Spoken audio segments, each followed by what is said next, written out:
Welcome, dear listeners. Little creatures caught our attention within our tales from the empty rooms of Gorski Manor. Little spirits awakened from a long slumber, a slumber not of their doing. Little ancient creatures, small in stature, yet grand in magic. Sadly, this magic had been turned against them. Their tale began so long ago. A lonely ancient dragon, full of wisdom, yet riddled with guilt. His endless digging of his beloved realm of caves and tunnels far away on a lonely rock island in the middle of the great endless sea. Yet, after eons alone in his work, the sadness of age overwhelmed him, all his knowledge and knowing not shared, unable to ease his lonely heart. From bits of roots and yarns and beads and stones he unearthed and collected during his diggings, he created with his magics companions. Such new renewed joy he found with these little fellows. For this wise dragon finally shared his ancient magics and knowledge with them, and his most cherished pastimes, sneaking, creeping, and hiding within their world of mysterious things. Sadly, all things must end. That is the way it has always gone. That is the way it is always to be. No amount of magic can stop the march of time forever, only for what seems like too brief of moments. One sad morning, the Poppets, for that is what he called them, found themselves alone. Their dear old dragon lived no more. The Poppets, lost within their grief and sadness, roamed their beloved endless tunnels and caves in despair, shedding endless tears of grief, endless nights of alchemy and magic to try and bring their dragon back, for life was empty without him. Lost in their inner turmoil, they did not see the great storm that found them, flooding their cozy caves and tunnels. They took shelter in the dragon's great cauldrons of iron and alchemy. Eventually, all washed and swept out of their safe world, out into the great endless churning sea of this great storm. On and on the storm raged, never a slowing, never a pause in its great power of destruction.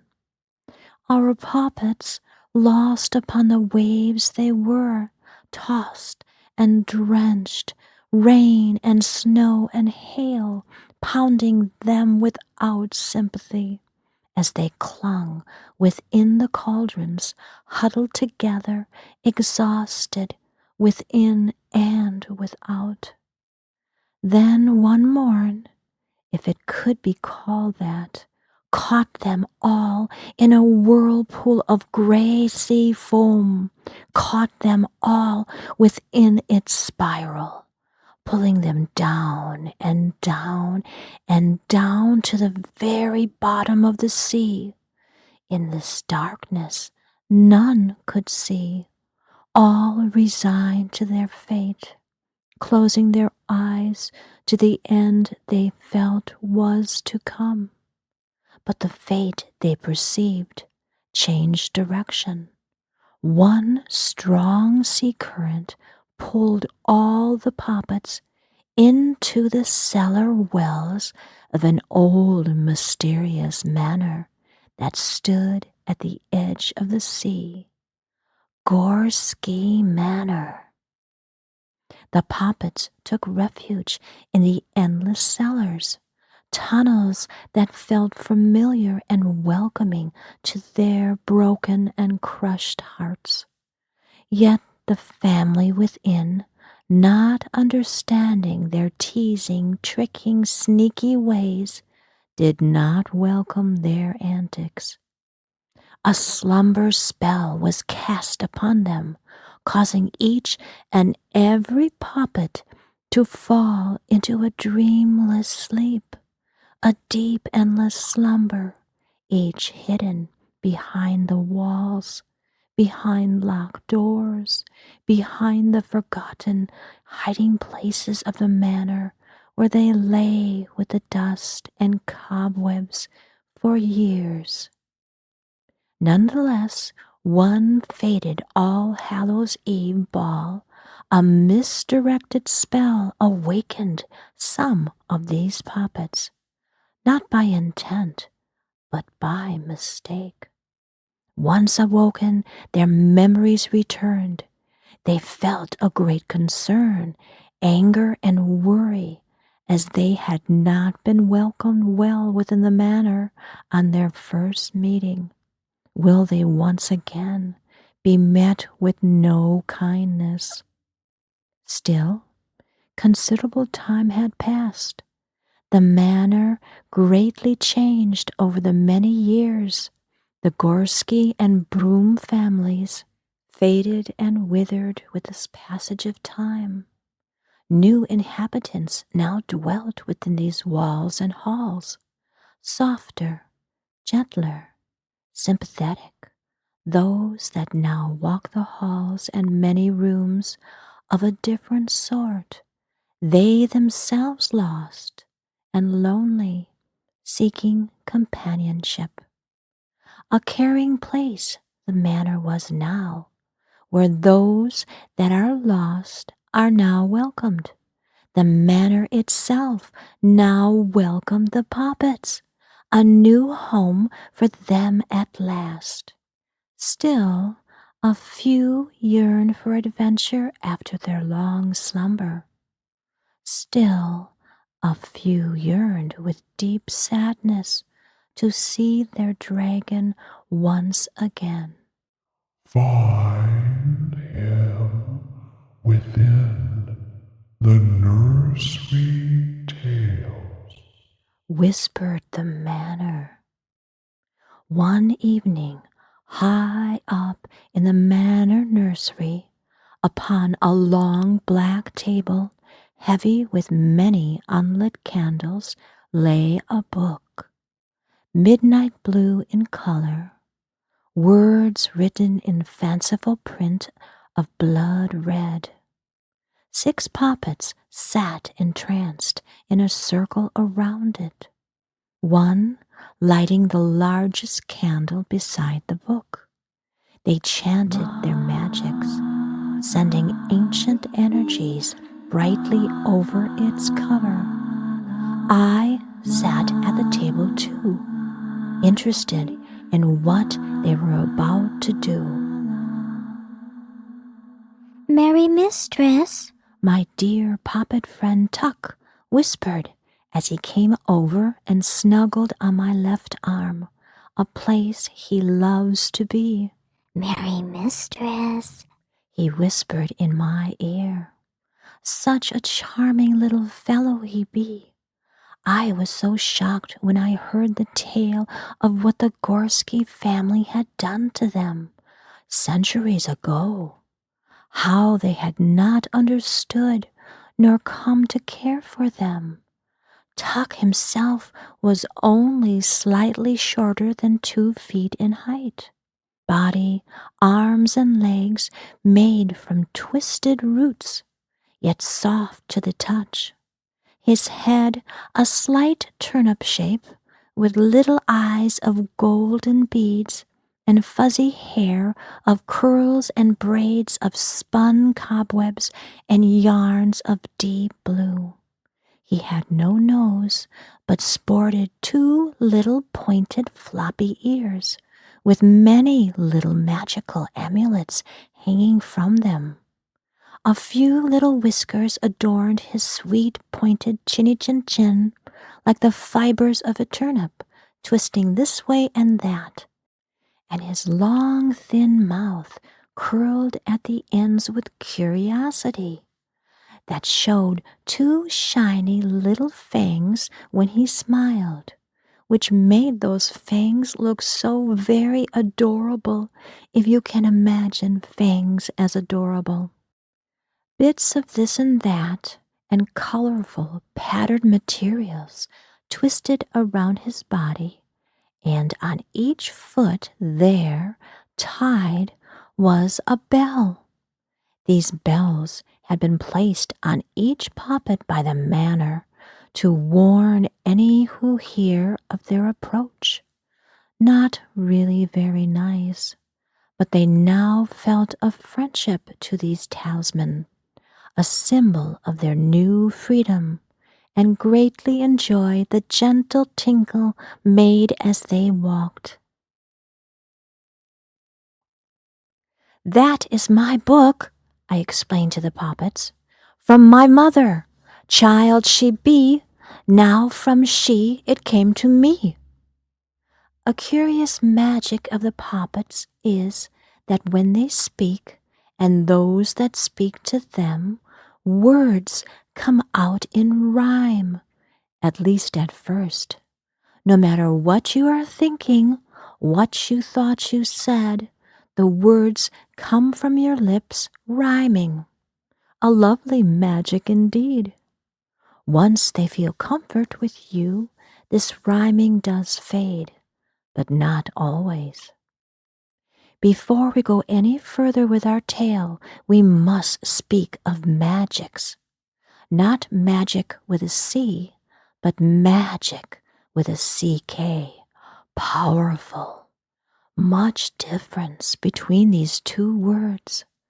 A most important magic is word magic, which can help you to understand everything deeply and truly. To be quite clear, magic with a C are simply tricks, sleight of hand, fun, and entertaining. But magic, oh, magic with its mysterious CK, is so very much more. It is everywhere, within all the worlds and realms, in hidden corners, in ancient books, but mostly right before your eyes. You must be very quick, with eyes that search out curiosity. Everything has magic. Everyone has magic. Sadly, everyone cannot see it at first. Word magic holds an ancient, remarkable relationship with the runes.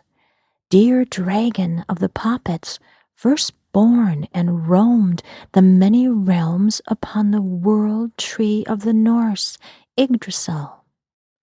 All magics are what Poppets absolutely love above all else, what old dragons shared and taught them, what they seek, what they love to play with and work with, as you will soon see within these tellings of their Poppet tales. You too are invited to come and find the magic with us. Welcome. All the Poppets look closer at the book, their interest extremely piqued. Each Poppet carefully touched the book, expecting something, anticipating something special to happen. They knew magic lay within this book, for nursery rhymes are each in themselves a spell that has companionship with a magic. That is why they are for children, as all children know and see magic. The Poppets looked at each other, and I could see a decision had been made. Tick, their leader, said, "This is the way. Now is the time. Come hold my hand. We all know the rhyme." They all took each other's hands in a circle and reached out for Tuck to join them, a decision quickly made and acted upon. As I watched, I realized they were going into the book, a most wonderful book I knew, my mother's book of long-established Mother Goose Nursery Rhymes, a place I have enjoyed deeply, spending lots of time within it, living through the pictures of old, chanting the rhymes out loud, a strong magic, finding the spirits that dwelt within each tale, but to actually go there, truly walk the paths, meet old companions, hear more about the tales that have not been told, ask my many questions. That is deep magic. That is an adventure, a happening. "I want to come too. Oh, what can I do?" I blurted out as I looked to my dear companions of the Manor, Feathers and Simon. Shock flushed across their faces, and mine at my words, the visible hurt in their eyes. I did not really want to leave them.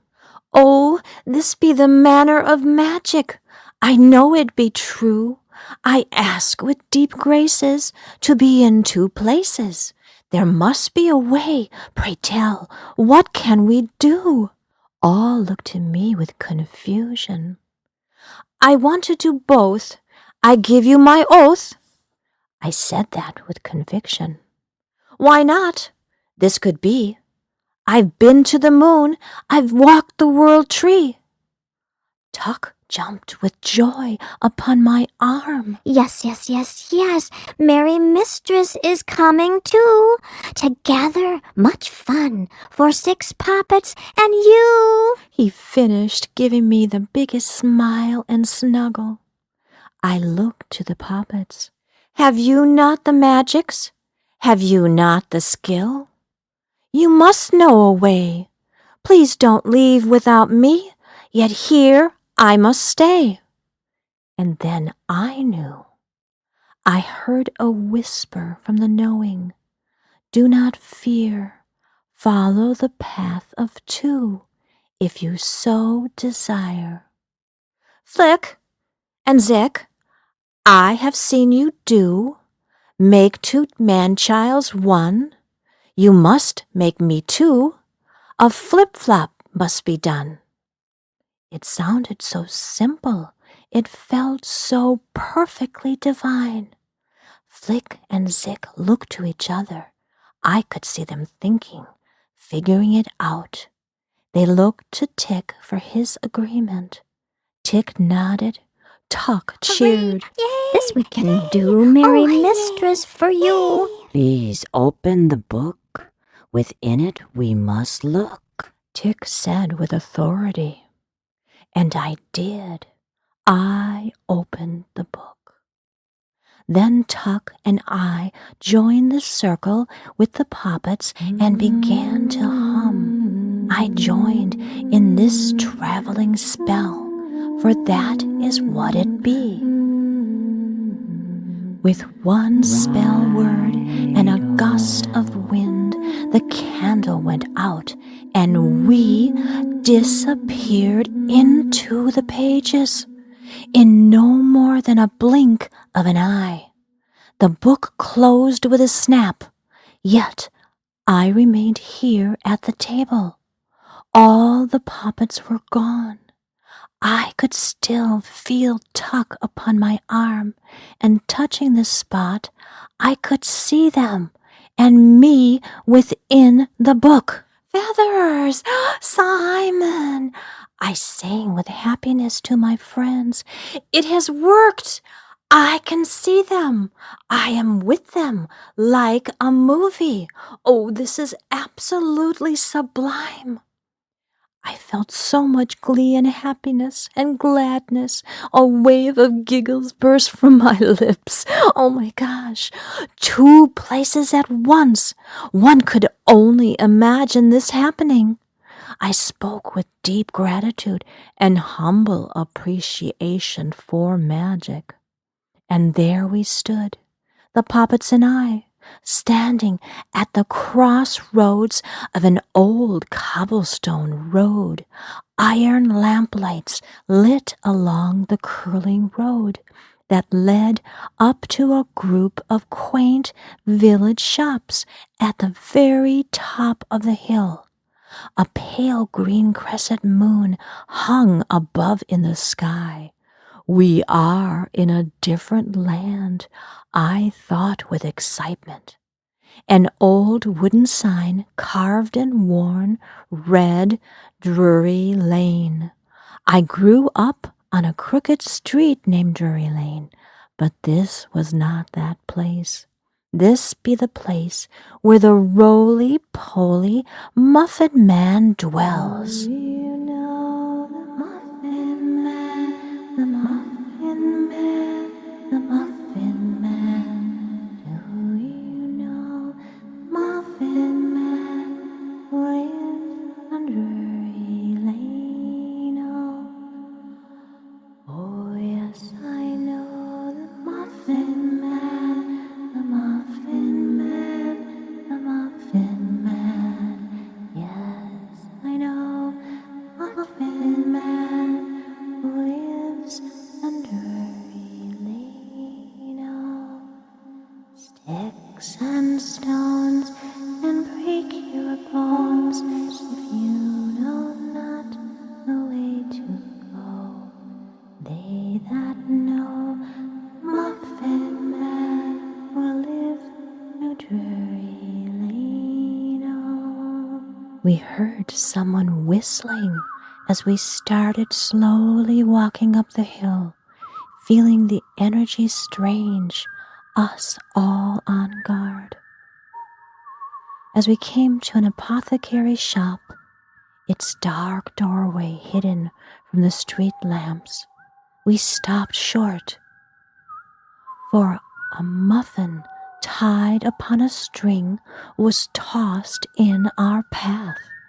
Confused, we watched as it was slowly pulled back, inch by inch, into the darkness. It was mesmerizing, actually keeping our interest, us following it from a distance, even though it was an unpleasant sight, as the cobblestones were dirty with mud and muck. A figure emerged and made us all jump, stepping out from the shadows within the doorway, holding a basket full of muffins. Muffin? He offered, for it was he where that eerie whistling sound had come from. He certainly did not look like the clean, white Muffin Man of my memories. He was dressed in mud-covered green, his smock so obviously not cleaned for a very long time. His muffin hat lay flat and droopy over his ears. A few strands of dark, stringy hair poked out from under his hat, and his full, round face was ruddy and pockmarked, smudged with streaks of dirt. Full lips contained muffin crumbs, evidence he was partaking of his wares, confirmed as I could see many nibble marks on the edges of every muffin. Ye childrens, all so younger, must boast a great big hunger, He said with a most unappealing smile. seemingly trying to be friendly as he bent down to hover over the Poppets, taking a sniff of them as they were clean and fresh. Children, I thought. Can he not see? They certainly are not that. He also paid no attention to me. There was a puddle in the road gutter, and I moved to look within. I could see the reflection of the Poppets in the murky water. They appeared in this land as 6 young children. I moved to look to myself, and I could not see me clearly. I could see an indistinct shifting shadow move across the water as I waved my hand over it. Interesting. I have heard this told.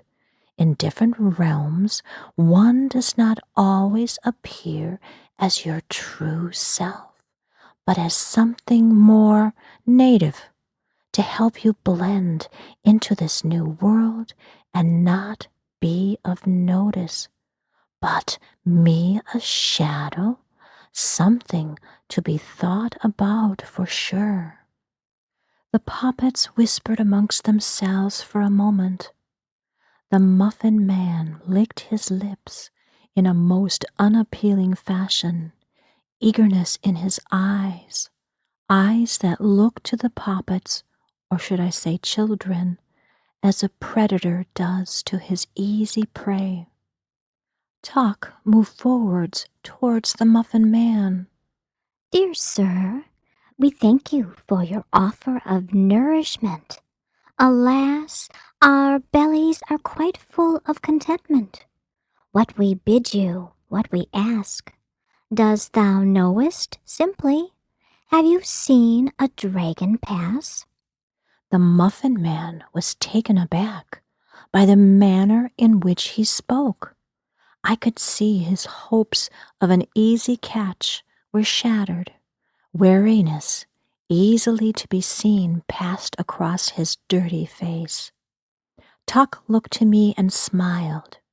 This Muffin Man did not understand with whom he now dealt with. A dragon? Young lad.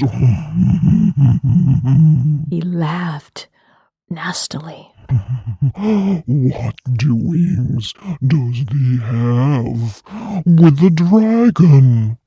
Ye must truly think me daft as my empty flagon. But see, Tick spoke, undaunted. Look upon your muffins, kind sir. We beg your grace, for do you not see the image of the dragon there upon it, right before your face? The conversation getting serious, rhyming strong and full. The Muffin Man looked intently to his wares, almost dropping his basket, as there upon each muffin, drawn in sweet white icing, was the image of a dragon. What is this witchcraft? He hissed. What is this enchantment? But his demeanor changed dramatically. He looked this way and that to see if any saw this goings-on. All was empty down the lane, no spying eyes to be seen that I could detect. Welcome, young sirs. He whispered low with respect. Your coming has been foretold. Follow me quickly, as the night grows old. He moved to a long alleyway between the shops. I was hesitant to follow him, but the Poppets ran after him without hesitation, me having no time to consider anything other than follow warily behind. The alleyway twisted and turned like a maze, quickly making me lose any sense of the direction we headed. a staircase of worn stony steps wrapped around a round brick building that we ascended with ease to a thin wooden door at its top. The Muffin Man unlocked the door and ushered us all into its darkness, closing the door quickly to the sound of locks being clicked tightly. We waited together in a huddle as he rustled here and there within the room, eventually lighting a few candles to spotlight what this place may be. He stood there before us by a large oak table filled with cooking bowls and spoons, this being his home and bakery. To our surprise, he was transformed, his face clean of dirt, his filthy smock gone and replaced by a clean green one, his deflated baker's hat now replaced with one of white, clean and fluffy upon his head. I apologize for the deception. One cannot be too safe these days. Out on Drury Lane, a most dangerous place. Shall we begin again? He stated with a large, friendly smile. I am the Muffin Man, your fixer in this realm. He said with a grand bow. Dragon, bid me to watch for thee, for a dear friend he be to me. Welcome, Poppets. The Poppets did not flinch or bat an eye at this change. I'm sure their magic barometers sharing the truth of this fellow. Thank you, kind sir, Tick said with a return bow. we appreciate your thoughtful greeting. We take pleasure at this most important meeting.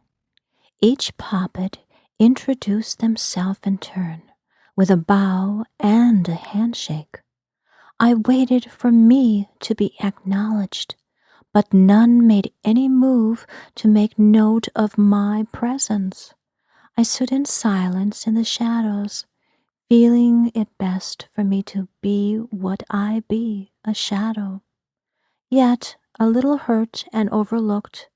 Watch and observe, I told myself. They all sat around his table, him offering fresh, clean muffins for each as they began their discussion. Oh, so much was said, so much was shared. They conversed late into the night, talking all the way till the dawn's golden rays of light danced across their eyes. I had watched and I had listened, so very enlightened and illuminated from what was spoken. So many things I did not know, had never heard, did not understand. All so amazing. Your path is hidden before you. The Muffin Man explained, holding up a muffin with the dragon upon it. Word magic, hidden in clear sight. He handed the muffin to Tick, who looked with deep concentration at the muffin. Muffin of the Muffin Man. 2 M's, 2 manas runes, the origin and home language of their dear dragon. On the table, some forgotten flower lay sprinkled. Tick drew the rune manas in it. They all looked within its lines, each poppet opening to the message left by dragon so long ago, for he knew they would come someday to search for him. What do you each see? Tick asked the Poppets. Some had their eyes closed, others watching what might be shared. One drew the manas in the air, causing a pop of magical electricity. Others drew the rune within their palms, placing them together upon their heart. Bravo! The Muffin Man said with a knowing smile. Our meeting was destined, or should I say planned. I am truly honored to be your guide, happy to help as I can. Thank you again, kind sir. Tick said with an open heart, the other Poppets all nodding in agreement, all returning to their feelings for more of the message. Zick began the sharing. I see the gaz, the wings of dragon. All responded with a unanimous "Oh." Flick added, Yes, D for dragon. I still miss him every day. he said with a sigh that flowed through the circle of Poppets. Stick considered. Are we to fly? Wick lit a candle and watched the smoke tendrils gently twist upwards, then sharply turn north. Candle magic say, go north. I pulled out my tarot cards, wanting to help.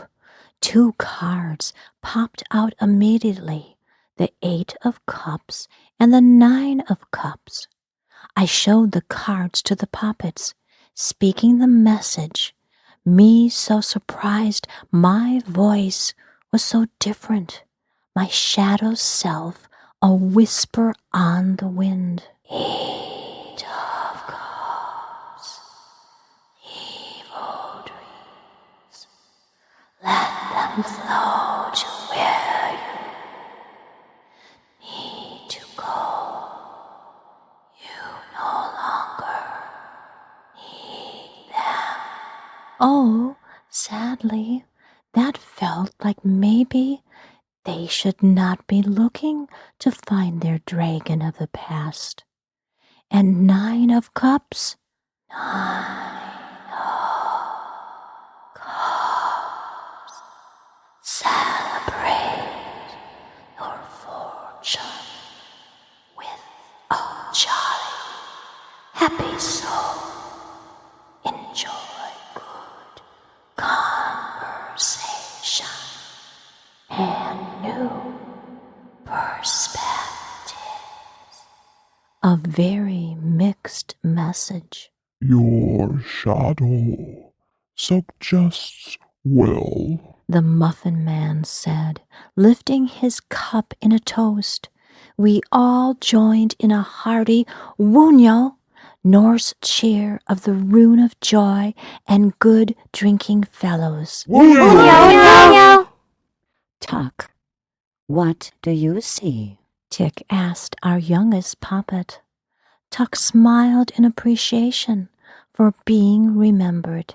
What I see in the sign is ring around the rosy, a pocket full of posy. He sang in his sweet voice. Except not in a circle. I see them dancing in the shape of dagas. Tick and the rest of the Poppets nodded their heads in interested consideration. Small messages. Take a time to unravel into the big meaning. Tick shared, all knowing this quote well from their beloved dragon. Where might these dancers be? Tick asked the Muffin Man for his guidance. Why, they circled the one tree. Blessings and hugs, dear listener.